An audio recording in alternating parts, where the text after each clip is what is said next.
Mandy stared at the well-dressed man standing in front of her, his words echoing in her head. "Amanda Black, you've been served," he said with a slight sadness.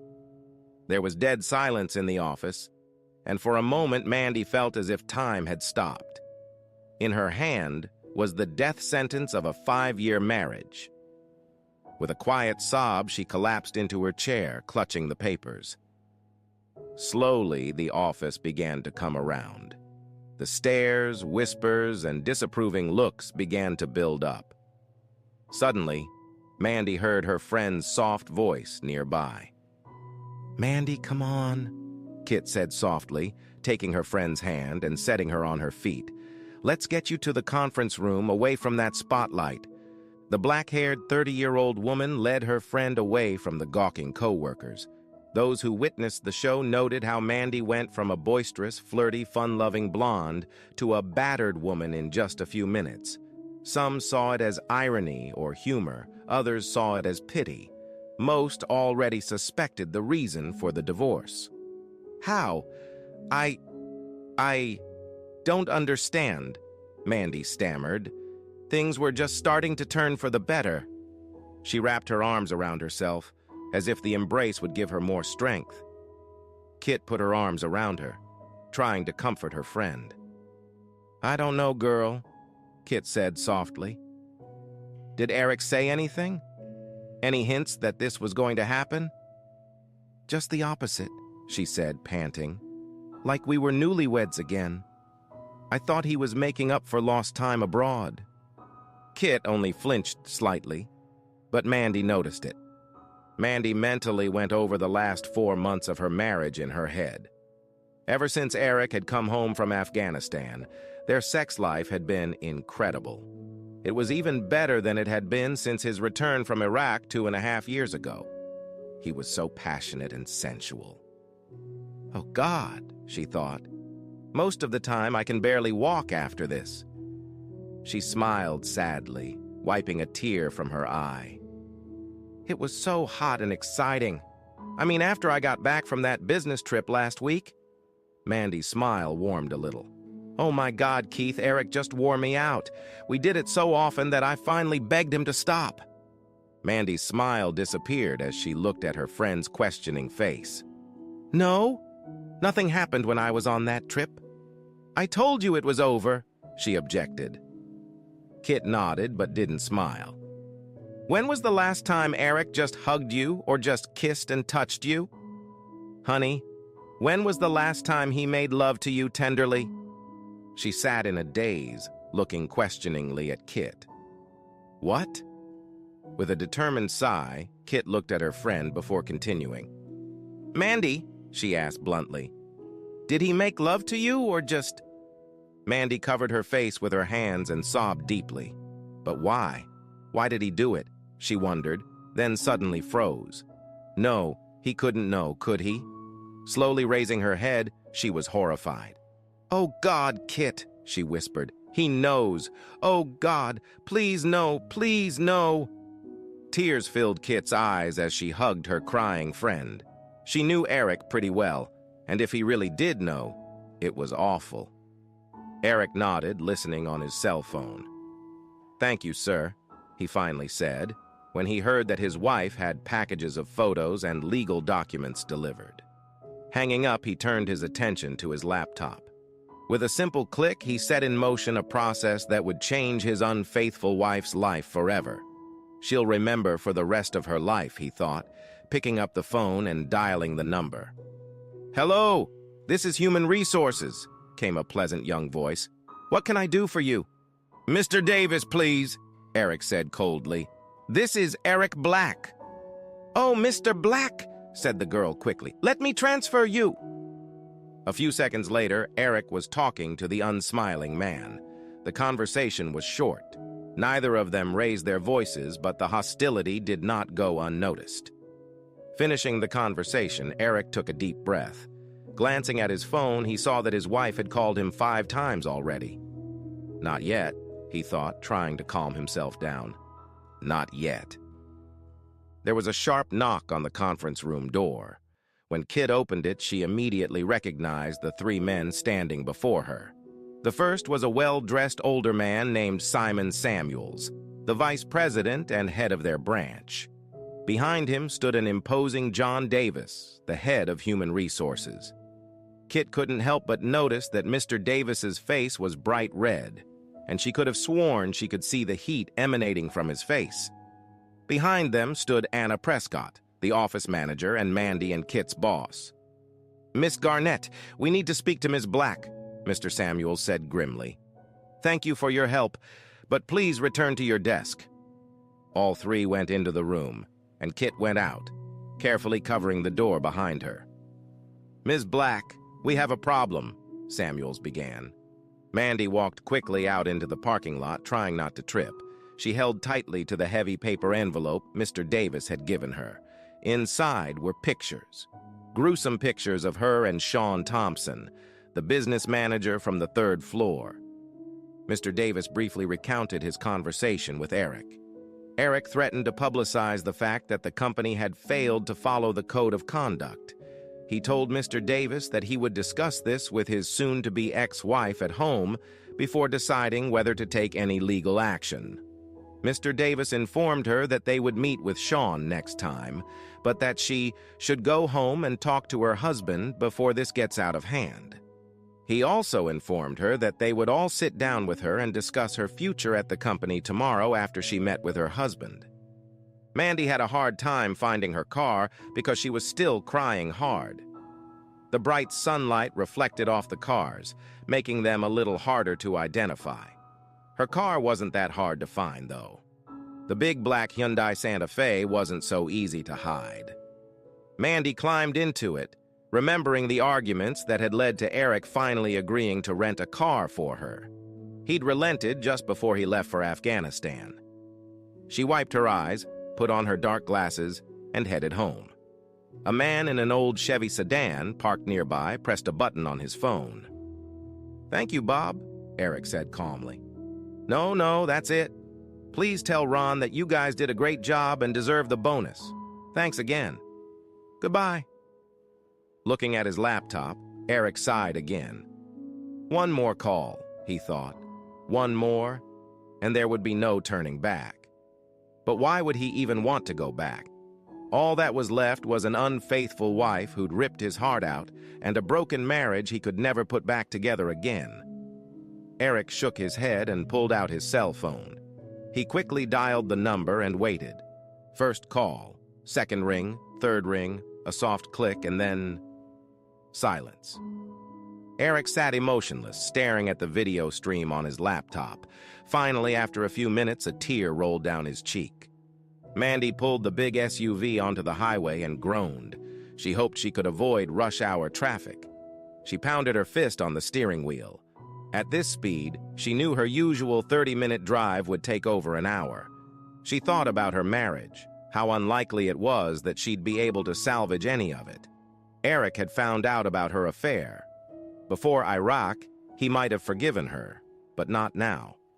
The pictures had been taken while he was in Afghanistan.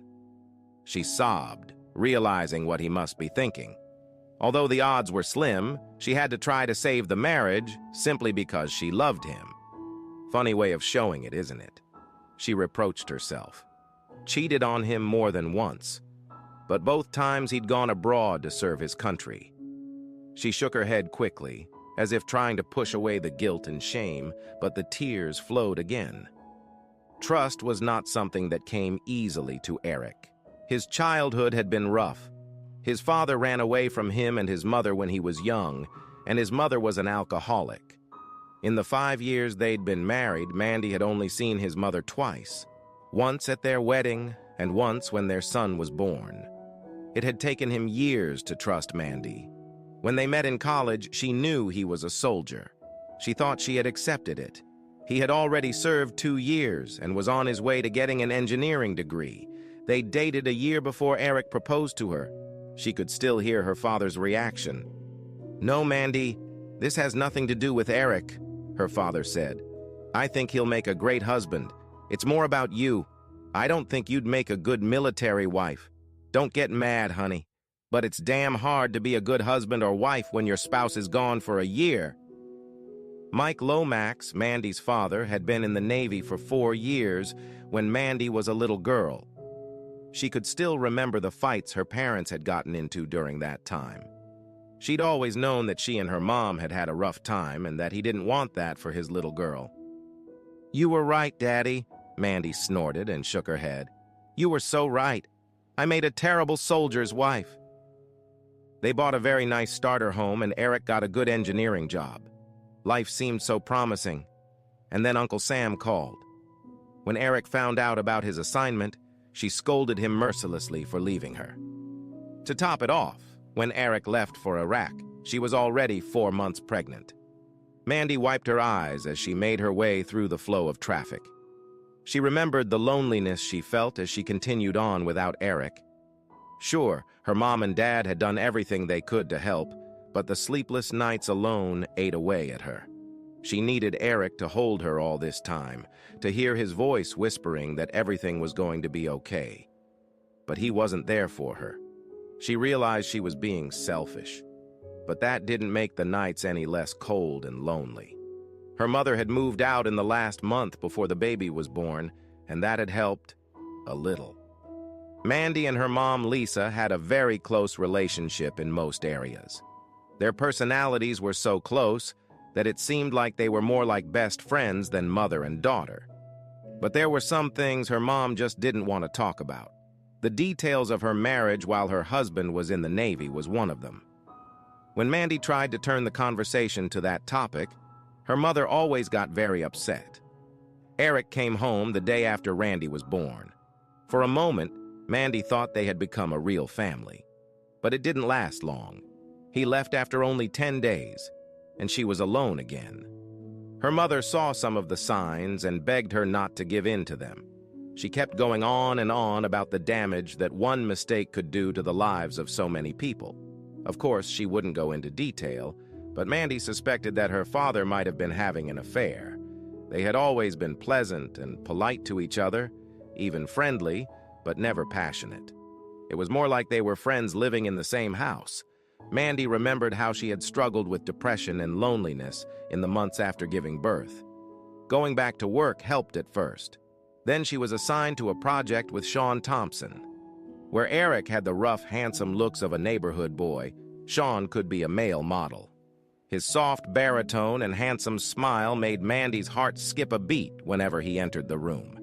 He held himself with such confidence and made such an impression. She knew he was married to an attractive, wealthy society lady from New York. She and her children had moved to the area just a couple of years ago. She had even met his wife at a party once. She was beautiful, cosmetically speaking, and her personality was perfect for one of those housewife reality shows. But that only made Sean even more arousing. Just a month after they started working together, she gave in to temptation. "Gave in?" She wrinkled her nose. "That's bullshit. I'm the one who flirted with him." A short 2-day business trip with the project team gave her the opportunity to turn that flirtation into a full-blown romance. They dated a few more times, but she cut it short just before Eric returned home. Upon his return, Eric had changed. The carefree country part of him seemed to have died. She knew his trip had been difficult and that he'd lost some close friends while he was there. She even remembered his phone call the day after the worst had happened. The Hummer in front of him had hit an improvised explosive device, killing 3 of his friends and maiming another. Eric took it hard. Mandy remembered letting him cry on the phone because there was little she could say to comfort him. She'd even choked up telling him how much she loved and missed him, mostly because she really meant it, but partly because of her shame at having been with Sean just 5 days ago. For the first few months after his return, she'd just held Eric in her arms, trying to get him back to his old self. She had no doubt that she loved him, and her affair with Sean was just a season of weakness. Then, when everything seemed to be going so well again, the orders came for his deployment to Afghanistan. She was crushed. It was no surprise that 2 months after his departure, she found herself back in Sean's arms. She knew there was no excuse. But in the end, the loneliness and fear overpowered the guilt. She'd pursued Sean again, and it had taken all her charms to lure him away from the marketing succubus he'd started hanging out with after their affair had ended. She felt her face flush with shame at what she'd done. "Of course you're ashamed. But that didn't stop you, did it?" Mandy reprimanded herself. She tried to hold back the tears, but couldn't, feeling the self-loathing pouring out with each new tear. Sean had spent several weekends at her house. He had even managed to talk her into taking on another project. For a moment, Mandy even considered leaving Eric. Then reality set in. She, Randy, and her parents traveled to Fort Bragg, North Carolina, to meet Eric when he returned for R&R. The trip there was stressful, to say the least. Mandy was sure her parents suspected her, but they hadn't told her yet. Then she saw Eric, and all worries vanished. When he put his arms around her and kissed her, she remembered why she had married him in the first place. They spent every hour revitalizing their marriage and strengthening their family. Mandy smiled weakly as she remembered that time. Eric had been so passionate, so tender, so incredibly loving, that she had sworn to herself at that moment that she would remain faithful to him for the rest of her life. Then Eric told her that he wasn't going back into the army, that he was going to be a civilian 4 months after returning from Afghanistan. She cried openly, knowing that soon they would be a real family again. When she returned from Fort Bragg, she severed all relations with Sean, much to his disappointment and anger. She put everything she had into preparing for Eric's return. Mandy even started seeing a doctor about her fears and loneliness. She was diagnosed with clinical depression and began receiving counseling and medication. As the months went by, she felt herself getting stronger both mentally and emotionally. Every day she vowed that she would make up for it all by becoming the best wife Eric could ever hope for. Finally, when he returned a few months later, she fulfilled her vows. She didn't deny him anything, not her body, her attention, or any part of her love. Although Kit was right, things were different when Eric came home this time. He was more cautious and didn't share his heart as freely. She just thought it was because of what happened when he was overseas. Now she was beginning to realize that he already knew about her affair, and the thought terrified her. Eric stared gloomily out the window, watching the light rain fall on those unlucky enough to get caught. He could tell that the small outbreak wouldn't last long. Soon the sun would shine again. Not yet, Eric thought. Not yet. He stared at the small dot on the laptop screen. It had been stationary for a while, but now it was finally moving. His wife's SUV had been stuck in traffic, but was now moving forward. Taking a deep breath, he looked at his watch. It was time to make the call. Depending on what was said, this could be the last time he spoke to the woman he had deeply loved for the last 6 years of his life. Mandy nearly twisted the steering wheel when her cell phone rang. A quick glance told her it was him. She said a short prayer, took a deep breath, and answered. "Eric?" "Yes, it's me," he answered. "Baby, please," she said, trying to suppress a sob. "Please let me try to explain, to tell you how sorry I am. Honey? Eric?" There was only silence. "Honey," she said. "Are you still here?" "Yes, for the moment," he answered briefly. "Honey, where are you? Are you at home with Randy?" "I don't have a home, Mandy," he said, and his voice only gave away the pain for a second. "You took care of that. Where are you?" "It doesn't matter, I'm just waiting." "For me?" There was hope in her voice. "Like you've been waiting for me, sweetheart?" Mandy couldn't hold back the sobs that caught in her throat. She had never heard so much pain and anger in his voice before, and certainly not in hers. "Eric, please, I have so much to say. I screwed up so badly, I know I screwed up. But I need to talk to you. There's so much I need to tell you. I love you, baby. Just you." There was silence on the other end of the line. Okay, Mandy, say what you need to say, but I doubt it'll make a difference. You slept with some other guy while I was gone. Not once, but many times. So what the hell do you think you can say that's gonna make any difference? Please, Eric, please, for us, she begged through her tears. Don't leave us until I see you, please, baby. Don't leave us, he hissed. As you did to us? No, she screamed into the phone. I know what I did, but I never gave up on us. I was lonely and scared. I know that's no excuse, but that's the way it was. But I love you and I believe in us, honey. I really want to put things back together. Are you serious? He asked in surprise. Eric hesitated, wondering if she really believed what she was saying. You mean you haven't abandoned us? What about the way you screamed his name when he hit you over and over again? Tell me how the hell you could even think that didn't mean damn near abandoning us. All she could do was cry as she made her way through the stream of traffic, trying to get to him as fast as she could. If only she could face him, then he would see the remorse she felt. And then maybe there would be some hope. He continued bitterly. I finally got proof that my whore of a wife cheated on me while I was in Afghanistan. I guess we were both lucky. I think I could have killed you and that asshole if I had found out while I was in the States. After a few seconds, he sighed. Amanda, this will be our last conversation. If we get disconnected or one of us is put on standby, there won't be another conversation. Eric, please, she pleaded. We can go to a counselor. We can handle this, baby. We really can. Look, there are a few things you need to know before you go home.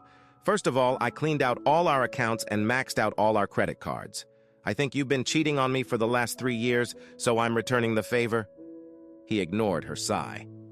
You can keep the house because I'm pretty sure I can still smell someone else's odor in our bed. I packed everything I wanted. It ended up only fitting in one suitcase, so the rest is yours. You can keep your SUV, though I don't know how you'll pay for it, as I suspect you'll be laid off tomorrow. I have sent these pictures to all of your co-workers, family, all of our friends, and even our church. I have also sent them and a bunch of videos to several websites along with all your information. I suspect you're about to become very popular. Oh, Eric, no, Mandy sobbed. Why? Why don't you wait until we talk? I waited, Mandy, he said calmly. I waited 4 months after I came back, but you didn't say anything. And you wouldn't have said anything if you hadn't been caught, would you, baby? What could she have said? He was right. As for your little boy toy, Eric grinned. I almost paid him a little visit. But after a few meetings with his wife, I don't think it would be necessary. What a vindictive bitch. You might want to give Sean a little warning. He'd better run. Seems his wife's family has some interesting connections to some very questionable people. I'd be surprised if little Sean makes it a year without an accident. She'll probably come after his little sluts, too. Oh, wait. That includes you, doesn't it? Eric, please give me a chance to make it up to you. Mandy's cell phone beeped. Glancing at it, she recognized the number. Eric? It's Mrs. Johnson from next door. I told you if you disconnect, we're dead. His tone was threatening. Startled, Mandy answered softly. Okay, baby. I was just worried if something had happened to Randy. Randy's fine. Eric's voice softened. He's with me now and he's sleeping soundly. She breathed a sigh of relief. Speaking of Sean's wife, Victoria, he said quietly, when the two of you went on your little business trip last week. He was interrupted by Mandy's cell phone ringing. It was another neighbor calling. Honey, it's Mrs. Watson. Are you sure Randy's okay? Yes, Randy and I are perfectly fine, Eric said, in a tone so creepy that Mandy began to panic. He grinned. Now about Victoria Thompson. She's quite something. While you and that jerk have been acting like you should have been acting for the last 3 years, I spent 2 days getting to know his wife. Up close. Mandy gasped in anger and pain at her husband's betrayal. Her tears flowed again. I'd like to tell you that she's a hell of a lot better in bed than you are, but the truth is she's not, he declared. Between her whining about everything she wants and where, how, and when to do it, There's no damn time for pleasure. I'm sure Sean would agree. So, congratulations, Mandy. You've won the Best Sex Slut Award. Eric, stop it, please, Mandy begged. Please, just stop. She started sobbing again. She pounded her little fists on the steering wheel, shouting curses at the surrounding cars as they crawled forward. Her composure slowly returned to her, and she wiped away tears of frustration. Okay, Eric, she sniffled. You won. You got your revenge. You broke me. She was silent, waiting for his response, but all she heard was silence. But I still love you, Eric, she said quietly. There's no excuse for what I did, I know that. But all I'm asking for is a chance to make it up to you. I'm begging you, please. Please let me explain myself. There are some medical issues you should know about. If you ever loved me, please meet me. Please, baby? Medical reasons? He snorted. Postpartum depression, clinical depression, bipolarism. Heck, try post-traumatic stress disorder. In the end, it didn't matter, did it, Mandy? You went and slept with some other guy anyway. How did I know? It really doesn't matter. As soon as I did, I hired some people to follow you. They did a hell of a job, too, tapping phones and installing cameras all over our house, even putting one in our bedroom. Oh, Eric, she exclaimed. Do you really hate me so much that you're capable of all this? Is there not a drop of love left? Well, there was, he replied quietly, before I saw the video of you and him in our bed. Do you remember that time, Mandy, when Randy walked in on you? Mandy awed. Oh, God, no, please, not again. Eric's voice was strained as he tried to control his emotions. Imagine how I felt as I sat there watching my 2-year-old son call another man daddy. Everything I felt for you died right then as I watched you put our son to bed with both of you. God damn you, you bitch! Eric's voice trembled. I guess I was lucky I didn't know that until we were at Fort Bragg. When I saw it, I was shocked. I almost got lost there, and I was in a place where you can't afford to get lost. Eric looked at his laptop and saw that Mandy was almost home. A cruel smile contorted his handsome face as he continued in a cold tone. As for hurting you? Amanda, I haven't even started yet. I still have a few more. He heard Mandy gasp. Oh my God, she whispered. Surprises, he finished. Mandy pulled her SUV over to the curb and watched in horror as flames engulfed what had once been their home. Like I said, Amanda, the house and everything left in it belongs to you. Mandy shook, still not believing her eyes. Damn, Eric! What have you done? That's a rhetorical question, isn't it? Said Eric with a smirk. I was trained to build under combat conditions, Mandy. Doesn't that make sense? I might know a thing or two about destruction, too. Where's Randy? She shouted. Damn it, Eric, where the hell is my son? Our son is sitting 3 feet away from me, sleeping in his car seat. So tell me, he said mockingly, can you read the message I left in our front yard? What? She mumbled. What message? Oh my God. Eric grinned. I wasn't sure people would be able to read it from the ground. But the news helicopters, they must enjoy the words cheating whore scorched on the front lawn. I wouldn't count on the neighbors' sympathy, he continued. I've posted the pictures all over the neighborhood and paid a few teenagers to hand out extra copies around the block. He paused for a few seconds and listened to his wife's sobs. Mandy, you might want to think, Eric said bitterly, about where you're going to sleep tonight and in the near future. I guess you could sleep in your SUV until they come and get it. Or maybe... No, I doubt Sean will be able to help. I'm sure Victoria's already skinning him alive. I guess that just leaves your parents. I wonder how your dad would feel about having 2 whores living under his roof. What? Mandy sobbed through her sobs. Damn it, Mandy, are you really that stupid? You always told me your father cheated on your mother when he was in the Navy. Damn it! Your mother cheated on him." "Mom?" she asked in a trembling voice. Eric laughed cruelly. "Oh, hell yes. Your father told me a little about it after I got back from Iraq. Why do you think he did it, Mandy? Do you think he suspected his little girl was cheating on her husband just like her mom? But unlike your father," Eric continued, "I can't live with a whore wife for the rest of my life. Maybe he stayed for you, or maybe he still loved her, I don't know. It's his decision. Mine is to start over and hopefully find a woman I can spend the rest of my life with. I'm sure I'll find someone who can love me, be faithful, and be a good mother to Randy." "Please, Eric," Mandy sobbed. "I can be that kind of wife. Just give me one more chance to show you.